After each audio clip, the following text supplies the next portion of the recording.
Hello! Today I'm going to show you how to make some homemade boba in cute Halloween shapes. This recipe is based on Taiwanese tapioca boba, or commonly referred to as brown sugar boba. Now normally I would use brown sugar in my recipe and not white sugar, but I need to make some white colored dough, so I did sub in white sugar. If you plan to only make dark colors, feel free to use brown sugar, it'll taste great. Now the amounts listed here are enough for about 2 to 3 drinks worth of boba. Check out the description below if you're looking for a single serving size. In a microwave-safe bowl, add your water and your sugar and stir it up. Then we'll microwave for about 30 seconds and stir again until the sugar is mostly dissolved. Then we'll add in our first bit of tapioca starch and stir it in well. Once it's fully incorporated, we're going to microwave in 30-second increments and stir in between until it starts to look sticky like this.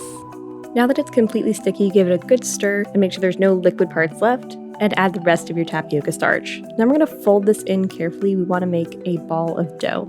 Try to incorporate as much tapioca starch as you can by folding, and then you can pour it out onto a work surface and knead in more tapioca starch. We want to knead this until smooth, and if you find that the dough is really sticky, just keep adding more tapioca starch. That means it needs more if it's sticking to you. Now let's talk about coloring the dough.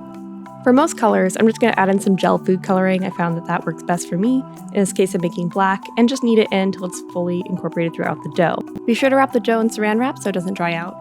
Now, white dough is a special case. You need to add some sort of food coloring because this white dough will cook clear.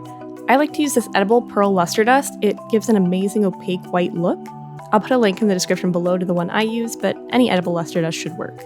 It also sparkles, which is a plus. Speaking of sparkling, I also have some gold luster dust, and I decided I wanted to make the cat's eyes kind of glow and sparkle, so I used gold luster dust and knead it in the dough. It may not look sparkly yet, but once it cooks, it'll be great. The first one we're going to shape is candy corn boba. Now, this one is arguably one of the fastest ones to make a lot of. You need 3 colors, yellow, orange, and white.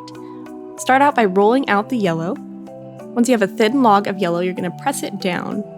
This is going to be the base layer of the candy corn. Next, we're going to start rolling out the orange dough, make it a little bit thicker than the yellow dough. I'm also going to pinch the top of it to make it kind of triangular shaped. Once that's done, we're going to rub down the yellow with some water. This is how we're going to get the 2 layers to stick together. Then we'll place the orange on top of the yellow and just kind of press it together to make sure they stick. Then once again, I'll pinch the top to give it sort of a triangle shape.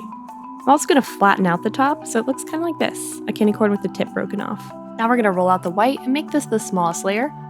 Then add some water on top of the orange and we'll press the white onto the orange layer. Once it's pressed together, I'm going to pinch it again to make sure it has that classic triangle candy corn shape. Now we're going to get ready to cut these. We want to cut them so they're small enough to fit in our boba straw, and then shake them in tapioca starch so they don't stick to each other. Now if yours are really big, just try stretching out the log. It should make them smaller and hopefully hold up the shape. If they're misshapen at all, you can reshape them with your fingers. But again, make sure to throw these in some tapioca starch so they do not stick to each other. And that's how you make candy corn boba. Next up is bat boba. This one's going to require a special tool I bought from Etsy. It was only about $2. I'll put a link in the description below, but it's a little bat cutter that'll cut bats small enough to fit through the boba straw. Now I'm going to flatten my dough with my hand and then add some saran wrap on top. Then we're going to press our little bat cutter into the saran wrap, and because of the saran wrap, we can pull it out really nicely. It's a nice trick I learned off of TikTok. And there you go, you got a little bat. Punch out a whole bunch of these, shake in some tapioca starch, and you're done. Next up is ghost boba. I also use a cutter for this one, but honestly, you could probably make the bodies without the cutter. I'm just going to add some tapioca starch to my board, just make sure nothing gets stuck, and then I'm going to go ahead and flatten out my white dough by hand. Again, you don't need to press too hard, we don't want it paper thin. Do that same trick with the saran wrap and press your cutter in. The saran wrap will prevent it from getting stuck in the cutter. Now you could probably shape this by hand, but the cutter made it easier for me. You could leave it without a face, but I am going to add little faces to it by dabbing a little bit of water on it and just putting some black spots of dough to make a little face. Obviously the faces are optional because they take a lot of time, but they do look pretty cute. I made about half of mine with faces and half of them without faces. Next up is witch hat boba. This one is a fan favorite. I do have a witch hat cutter, but I'm going to show you how to make it without one first. Start out by rolling out black dough in a log and flatten it pretty wide. This is going to be the base of the hat. We're going to kind of build it up like the candy corn. Next, roll out the color you want for the sash and flatten it out, make it thinner than you did the base. And lastly, we'll take some more black dough, roll it out, and we'll pinch it into like a triangle shape. This is going to be the top of the witch hat. Here's what that triangle shape should look like at the ends. Next, we're going to rub down the purple with some water so we can attach the triangular piece on top of it. Make sure to press it together well. And again, give it a good pinch, so now it looks like a hat with a sash. You can see that there.